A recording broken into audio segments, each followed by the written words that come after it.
A family of 4 from Germany went on a car trip through Death Valley, one of the most dangerous areas in America.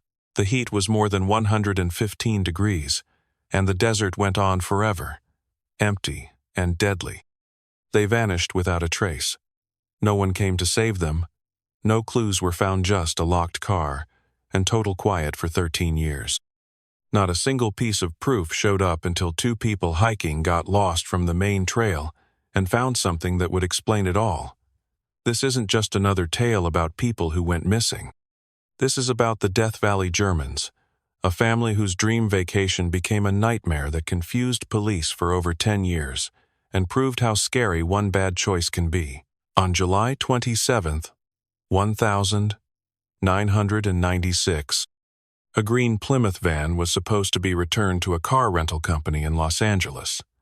But instead, it sat covered in sand in one of Death Valley's loneliest spots, with the people inside nowhere to be found.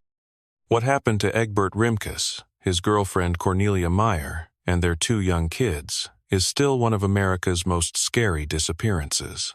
Let me tell you what happened beginning July 8, 1996, at Seattle Airport. 4 happy travelers from Dresden, Germany, got off their plane and walked into what they believed would be the best adventure of their lives. Egbert Rimkus, 34 years old, was an architect with big dreams for his small hometown. He had just finished a nasty divorce and really needed this getaway. With him was his 11-year-old son, George Weber. There was also Cornelia Meyer, who her friends called Connie, and she was Egbert's 27-year-old girlfriend. And there was little Max Meyer, Connie's 4-year-old son. They had put aside money for this trip, planned every tiny detail, and felt the thrill that comes with seeing a new place. From Seattle, they flew right to Los Angeles, where they picked up their rental Cara Green 1996 Plymouth Voyager van. The family spent their first few days in Southern California near San Clemente, having fun in the sunshine by the beach and learning about this big new country. But their money was getting low. During the trip, Rimkus called his bank in Germany, asking for $1,500 to be wired to them in California. He even sent a fax to his ex-wife begging for more money, but she said no and wouldn't send anything. Before they went into the park on July 20, 1996, the temperature hit a scorching 124 degrees. The road wavered with heat, and the air felt like it was burning, but they had studied up, or so they thought. At the Furnace Creek Visitor Center, they bought 2 copies of the Death Valley National Monument Museum guide written in German. Rather than paying for costly hotel rooms, they decided to sleep in their van that night in a spot called Hanaupa Canyon near Telescope Peak. The next morning, July 23rd, the family went out to look around. They visited different tourist places, snapping photos with a camera. Police later looked at the visitor book for the Warm Spring Mine site, which had a note by the German group written in German. "We are going over the pass," signed Connie, Egbert, George, Max. The pass they were talking about was probably Mengel Pass, a route that seemed simple enough on their German maps, but was really a very dangerous trail that only 4-wheel drive cars could use. Their Plymouth van, made for city roads and highways, wouldn't stand a chance on such bumpy terrain. While exploring, they also stopped at the geologist cabin in Butte Valley, taking an American flag as a keepsake. This wasn't vandalism, but just tourists gathering souvenirs, not knowing what they were really doing. As the day continued and the heat got even worse, the family got to Mengel Pass only to discover it was totally impossible for their van to get through. Standing in the burning sun, they faced an awful decision. Go back and waste valuable hours driving the same route again, or try what seemed like a quicker way down something called Anvil Canyon. "We can't turn around now," Egbert probably said, sweat streaming down his face as he looked at the map. "We'll waste the whole day." Their guidebook showed what looked like a road, but what they didn't know was that this wasn't a real road at all, just a rough mining path left alone for decades. And what they couldn't guess was that this one reasonable decision would make them disappear so completely they would become one of America's most confusing missing person cases. By the end of July 23rd, 1996, the German family was trapped in one of the most isolated and dangerous places on Earth, with no way to get help and no real hope of being found. Their vacation had turned into a battle to survive.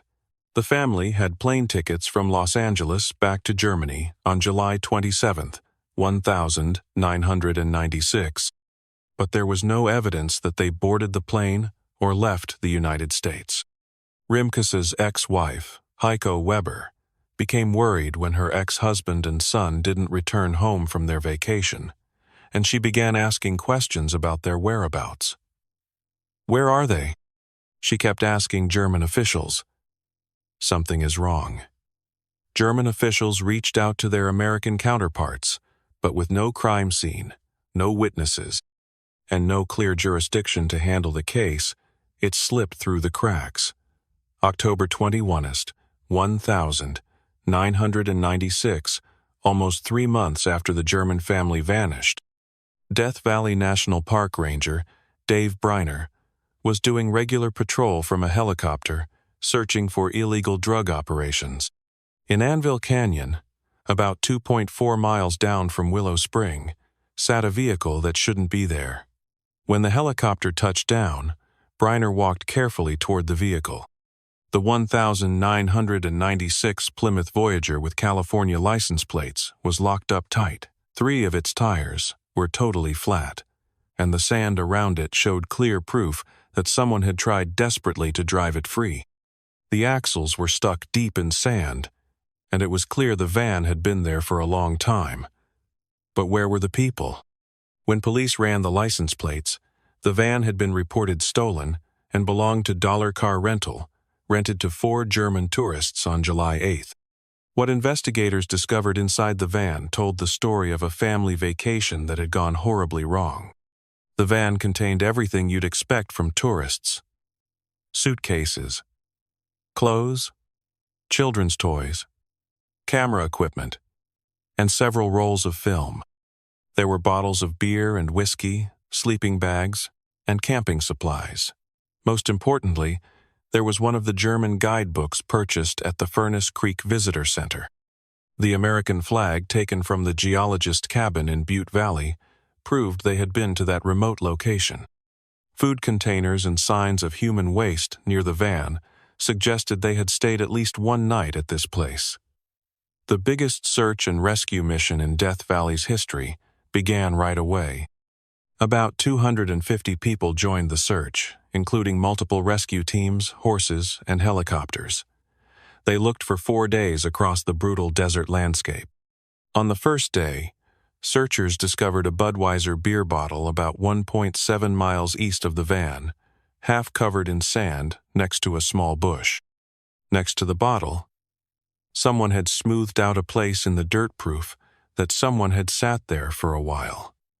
The bottle was the same as those found in the van, but this single clue only made the mystery more puzzling. After 4 days with no other finds, the official search was called off. "We searched carefully and focused on the most likely spots," a spokesperson said, but still there was no trace of the missing German family. For years, crazy theories went around about what had happened. Some suggested government cover-ups, others believed the family had staged their own disappearance. But none of these theories went anywhere, and the case was put away as an unsolved mystery. Tom Mahood was not a professional detective. He was a search and rescue volunteer with Los Angeles County. In 2009, 13 years after the German family disappeared, he read about their case and couldn't stop thinking about it. "Something about this didn't make sense," he later said. Everyone had been looking in the wrong places. What bothered Mahood wasn't just the tragedy of 4 people vanishing without a trace. It was the logical gaps and how the case had been managed. Mahood believed that everyone had been searching in the wrong areas. Using the German guidebook found in the van, He followed the route the family most likely planned to take. The booklet showed a path west through Butte Valley and Mengel Pass, past the notorious Barker Ranch where Charles Manson's followers had once hidden, then north to the ghost town of Ballarat, and on toward Yosemite National Park. The family's actions suddenly made sense when looked at this way. Sorry for the interruption. Before we continue with the story, I kindly ask you to like the video and subscribe to this channel. It is very important for us. Thank you very much. They had packed up their campsite in Hanaupa Canyon on July 23rd morning and drove south to Warm Spring Road, then turned west. At the Warm Spring camp, they likely stopped hoping to meet someone who could tell them about the road conditions up ahead. But they only found an abandoned mining camp, so they wrote their names in the visitor book and kept driving west. When they got to the geologist's cabin in Butte Valley, they hoped again to find someone who could help them. When they found it empty too, they took the American flag as a keepsake and continued on to Mengel Pass. But Mengel Pass was too rough for their van to handle. The travel guide showed what looked like another way, a road through Anvil Canyon that appeared to go back to the main valley. Having to choose between going back or trying the shorter path, they picked the shorter one. Mahood's theory was different from the official search team's in one key way. He thought the family had walked south from their stuck van, not east or north like everyone else believed. While normal search and rescue logic said that lost people would try to get back to their last safe place, Mahood guessed that Egbert Rimkus would have looked at his maps and seen the northern edge of the China Lake Naval Weapons Center just 8 or 9 miles south. To a desperate man trying to save his family, a military base would have looked like rescue. Of course, there would be people there, Mahood figured. Water, radio contact, and ways to call for help. Mahood thought the family had stayed at least one night by the van, then locked it up and walked east down Anvil Canyon to where the beer bottle was discovered. From there, they had turned south toward what they hoped would be rescue at the China Lake base. But this was a path no one had searched carefully. Official search teams had ruled it out, thinking that people who knew the desert would never head south into such harsh land. But the Germans didn't know the desert. They were tourists with incomplete maps and a desperate need to save their kids. "We're going to find them," Mahood told his partner Les Walker, as they got ready for their search in 2009, 13 years after the family vanished. Together, they started exploring the rough, empty land southeast of Goler Wash, about 8 miles from the abandoned van and 4 miles from the China Lake fence. On November 12, 2009, Tom Mahood and Les Walker discovered Cornelia Myers' remains spread across about 150 meters of desert ground, proof of her final, desperate fight against the cruel heat. Her passport and bank card, with a photo, proved who she was. Les found a toothbrush and a tube of some kind of lotion in a small wash to the northwest. They found pieces of a small shoe that could have belonged to a woman or a child. Part of Cornelia's daily calendar was found with many business cards from places the Germans had visited on their trip. Along with a 2-liter wine bottle, they also found a clear bottle about 70 feet downstream. This was later confirmed as one of the Budweiser bottles from the van. "Tom, we have some bones here," Walker called on the radio during their search. Over the next few days, they also found Egbert Rimkus's remains.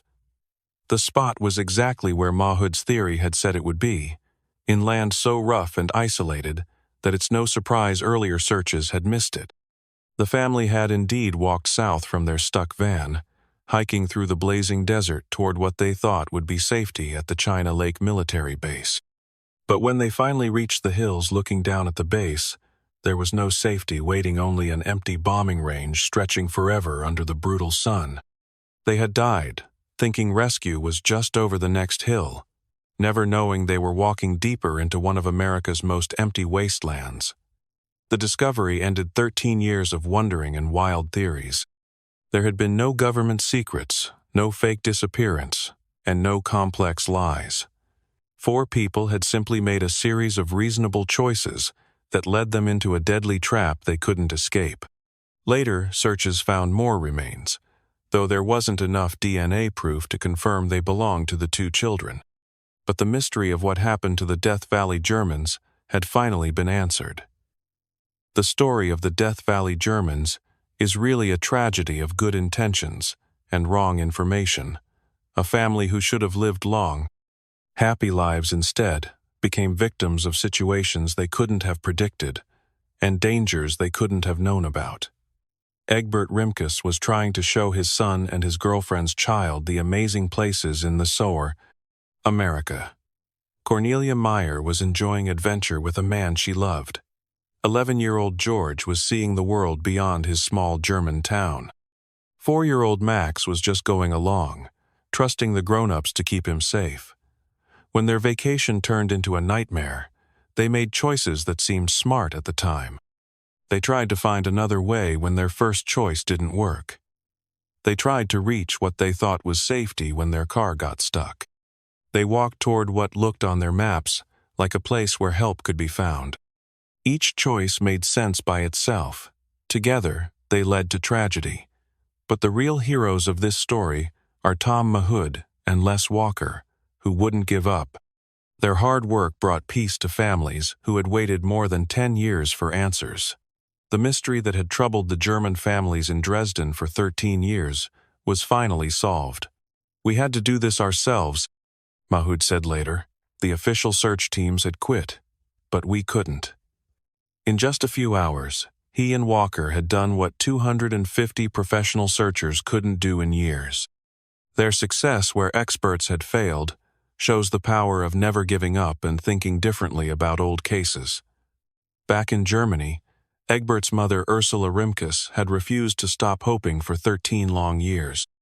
Unlike other family members who had declared their loved ones dead, she kept waiting, believing somehow her son and grandson would come home. "They're still out there somewhere," she would tell friends. Finally, she could put them to rest. The Death Valley Germans have become part of American stories, their tale told and retold as both a warning and proof of the power of hope. Their tragedy reminds us that every missing person case represents real people with real families who deserve answers, no matter how long it takes to find them. The desert had kept this secret for 13 years, but it was finally told. Did you like this story? Imagine your car breaks down in the middle of the desert with your family. Would you stay put and wait for help, or head toward a possible rescue point marked on your map? Share your thoughts in the comments below. If you enjoyed the story, don't forget to subscribe and give us a thumbs up. Remember, staying with the car and waiting for help is often the safest choice. Thanks for tuning in. See you in the next video, and have a wonderful day.